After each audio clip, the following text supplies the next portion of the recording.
In the bustling streets of Paris, a young woman named Celeste seemed to have it all. A thriving career as a fashion designer, a chic apartment overlooking the Seine, and an endless string of gala invitations made her life look perfect. Yet, despite her enviable life, Celeste was plagued by a persistent sense of emptiness. Nights alone in her luxurious apartment felt heavier than they should, and the applause of her admirers never seemed to fill the void in her heart. Unspoken wounds from her past, a bitter estrangement from her sister, and an inability to forgive herself for the hurt she had caused, cast a shadow over her life. Adding to her melancholy was the absence of laughter, a joy she hadn't truly experienced in years. One evening, after yet another glittering gala where she had smiled for the cameras and exchanged empty pleasantries, Celeste found herself walking aimlessly along the Seine. The city's beauty only deepened her sense of isolation. On a whim, she decided to visit the countryside, a memory of her childhood pulling her toward a small village she had once loved. The next morning, Celeste arrived at a quaint village surrounded by fields of lavender. Here, she sought out Madame Elise, an older woman known for her wisdom and kind heart. Madame Elise lived in a stone cottage, covered in ivy, its garden blooming with wildflowers. The moment Celeste stepped into the warm, fragrant home, she felt a flicker of peace. Madame Elise greeted her with a knowing smile and a gentle hug. "My dear, what brings you here?" she asked, her sharp blue eyes studying Celeste's troubled face. Celeste hesitated but then poured out her heart. She spoke of her estranged sister, the guilt she carried, and how she hadn't truly laughed in years. Madame Elise listened intently, her hands busy knitting a scarf as Celeste's words filled the room.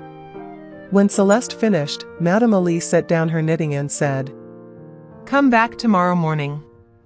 I'll show you something that might help." The following day, Celeste returned to find Madame Elise searching for something in her garden. The older woman, wearing a straw hat and gardening gloves, was kneeling in the dirt, her hands brushing through the soil. "What are you looking for?" Celeste asked, curious. "My bracelet, it fell off while I was working in the cottage." Madame Elise replied. Celeste frowned, confused. "If it fell in the cottage, why are you searching out here?" Madame Elise looked up, her face breaking into a mischievous smile.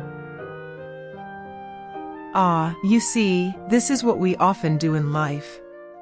We search for happiness, peace, and laughter in all the wrong places. But the truth is, what we seek is already within us." Celeste blinked, the words sinking in slowly. Madame Elise continued. "Your guilt, your unforgiveness, they're like shadows blocking the sunlight of joy. And laughter? It's not something you find, it's something you allow." Over the next few days, Celeste stayed with Madame Elise, helping in the garden and sharing stories. Madame Elise's infectious laugh began to thaw Celeste's frozen heart. The older woman's simple joys, a cup of tea, a silly story, the beauty of a blooming flower, taught Celeste to rediscover her own capacity for happiness. Before she left the village, Celeste wrote a letter to her sister.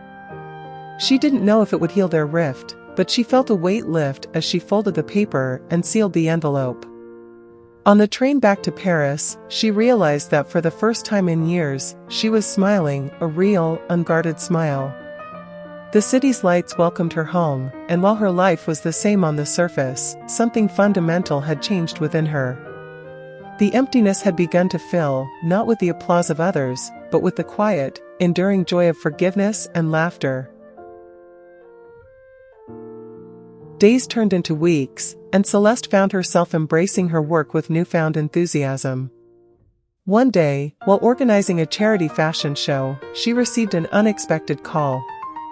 Her sister, Marie, had read her letter and wanted to meet. Their reunion took place in a small cafe near the Eiffel Tower. As Marie walked in, Celeste felt her heart race. They sat together, initially unsure of what to say. But as the conversation unfolded, tears gave way to laughter, a sound that felt both foreign and comforting to Celeste.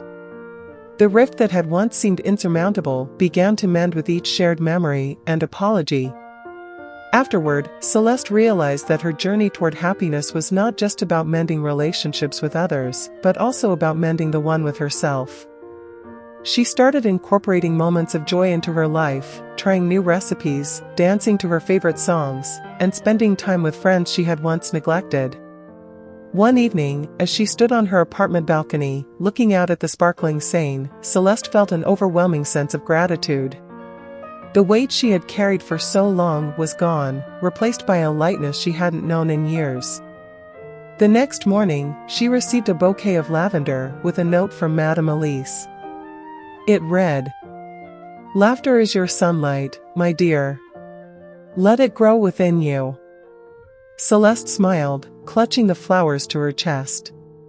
She knew now that happiness wasn't something she had to chase, it was something she could create, nurture, and share.